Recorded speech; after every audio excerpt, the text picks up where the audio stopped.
This video will have spoilers for Metroid Dread, Fusion, and several others just to be on the safe side. So please don't get mad if you haven't played those games. Metroid is a game series that I honestly don't have a lot of experience with. I was always aware of the series, but it never really appealed to me. I don't know really what to say about it. I knew of it, but the only game that I played before Dread was Metroid Fusion, and that was on a borrowed copy from my cousin. I don't know what to tell you guys. It just never really appealed to me, and I have to say, I'm a frickin' idiot!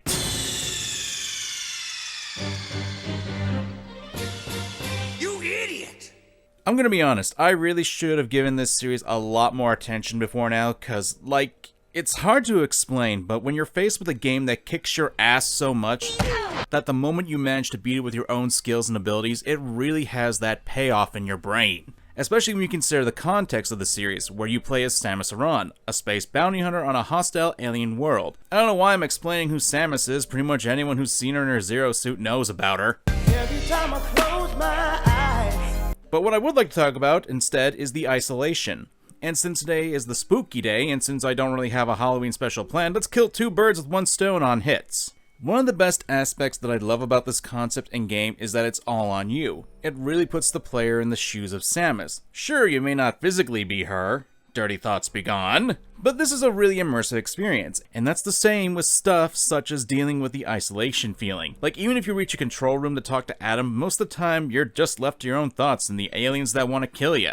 And these aren't monsters that you can easily kill with one shot, at least not at the beginning. You're alone on this hostile alien world, and even with the regular grunts can kill you, and some of your attacks don't even affect them. You either have to avoid them or get your counter strike just right in order to get a good shot in. Already this was a breath of fresh air to me, especially considering that it does open up the gameplay and allows players to engage with it. Although this isn't anything new, this was a mechanic that was introduced in Samus Returns, and funnily enough, Mercury Stream developed that game as well. And while I didn't play Samus Returns, I did hear mixed things about it. Although that could be from the pain of the loss of a fan game, AM2R, which essentially did what Samus Returns was supposed to be.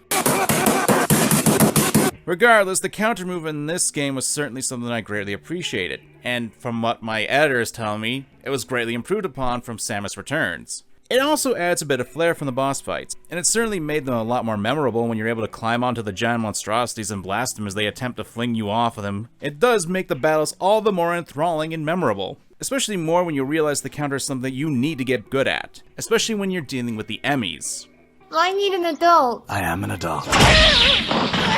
By the way, I only hit you because I have pent-up aggression against your father. Granted, it's a system that you shouldn't rely on with these robots, as these creepy bots that chase after Samus whom you can't kill unless you get a specific very limited upgrade. And here's the thing I want to talk about concerning the topic of this video: tension. Think about the E.M.M.Is and the areas they're in, they can be very tense. Not only due to the fact that it's a chase between you and a practically unstoppable robot that wants to drain your Metroid DNA from you, but also for the fact that the encounters, especially for a new player, can be extremely nail-biting as you try to hide, use your Phantom Cloak, which is a limited resource, or try to run away from the crazy bots. It's an intense situation. While you can use the parry, it's not a guarantee, since it's unreliable in the situation because of a randomized time window. But that's the best part. When you get caught, there's this feeling of, I have a chance. You know the parry is there, and as hard as it is to pull it off, you're given a bit of hope. When you fail, it isn't annoying because you expected it. Hell, Adam tells you about this. You're gonna die, clown! But on those rare occasions you do succeed, it creates a really epic moment, and you feel awesome and the game feels awesome.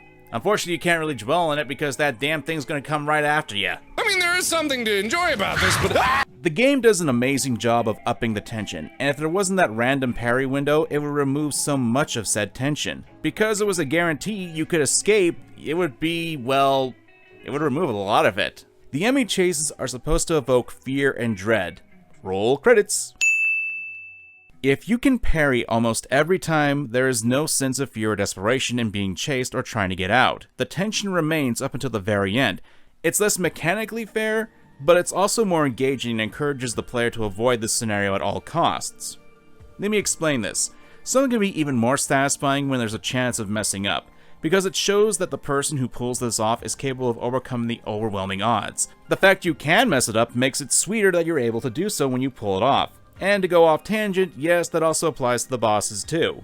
Back on the topic, there's a very good video essay, How Metroid Fusion Creates Fear. And it does a real good job explaining how this tension can be mixed with horror, because while horror is subjective, tension isn't. And like with Metroid Fusion, Metroid Dread also does the same aspect. Tension and fear provide similar reactions to the human body. Both raise a person's heart rate, but as I said, both are different concepts based on objectivity and subjectivity. But with how the E.M.M.Is are implemented, it allows the game to fuse tension and fear together.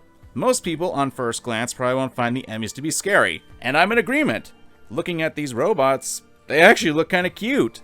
The effectiveness comes from the fact that they can kill you in one shot, and your means of dealing with them are extremely limited. I will look for you.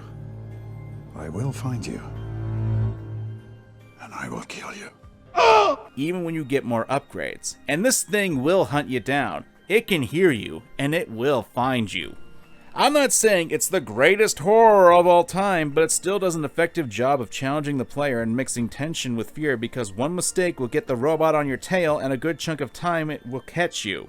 Now, the thing that makes this not a pain in the ass is that even if you do fail, you don't lose progress. It respawns you outside the E.M.M.I areas when you die, so you can easily retry the scene and try different methods and techniques to get past them. Although I did say this wasn't the greatest horror of all time, the music certainly does add to the atmosphere of the game. Like, take a listen to some of these tunes.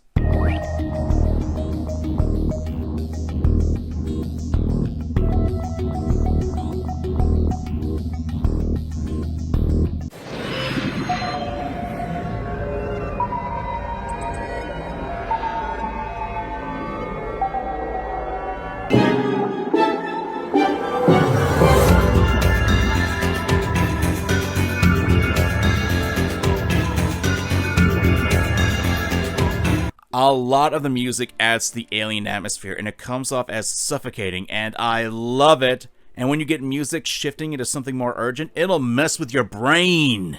However, there's something else to point out, and that's the difficulty of the game. Now, this is obviously a subjective aspect of game design, but I personally enjoy it when games have a pre-established set of difficulty, and can kick your ass. I'm not gonna say that this is the Dark Souls in Nintendo games like some hack journalists like to do. Nah. What I am gonna say is that the game does have its own form of difficulty, and really the fact can be a tough game, especially for people who aren't really familiar with the series. But here's the thing, whatever losses I racked up, they weren't unfair. Any losses I faced were due to my inexperience and inability to react in time, and that's how you want to do this. And while sometimes I get frustrated trying to figure out a boss's patterns and how to fight the creatures, it just made the eventual victory that I earned to be all the sweeter as I was able to figure this out through hard work. And that's something that I think that a lot of people nowadays don't seem to understand when they advocate for an easy mode in games, and they just want to watch the story. Well, hate to be the bearer of bad news, but the difficulty in gameplay is the point of a Metroid game. While there is a story, most of the game's charm is based upon the gameplay. This too was a result of the power the baby gave me. Never again would I encounter the baby. Quiet that baby. You are in the footsteps of Samus. You are the one fighting against these monstrosities. You're the one who escapes the E.M.M.I. You're the one who fights to survive. It's an experience that you carry along with Samus as you journey through these alien parts of the world. And every time you fail, it feels all the sweeter when you achieve that victory against the big, bad, evil aliens. Feel the pressure that Samus goes through the gameplay, the insurmountable odds that she faces. And when you triumph, you feel all the more satisfaction that you're just a little closer to Samus's level of skill. Oh yeah, Samus is skilled. She's got the moves. It's you who are holding her back. But when you finally manage to master the timing of parrying, when you finally manage to learn how to shine spark like a master, then you get the feeling that you just are as skilled as Samus, this legendary space bounty hunter. Metroid Dread takes you on a journey of isolation, because just like how Samus is in the story, you're alone. The game only gives you the bare bones on how to control Samus, but the game allows you to learn, because most of the time, you're not going to be given any actual handholding in a situation like the one Samus is currently in. I think it's safe to say that a lot of people bring up how Metroid was inspired by that of the movie franchise Alien, and there's certainly a lot you can take from that. However, while I don't think that saying Metroid is as scary as the Alien franchise, it does a good job of messing with the tension and allowing you to see through the eyes of Samus through your own experiences throughout the game.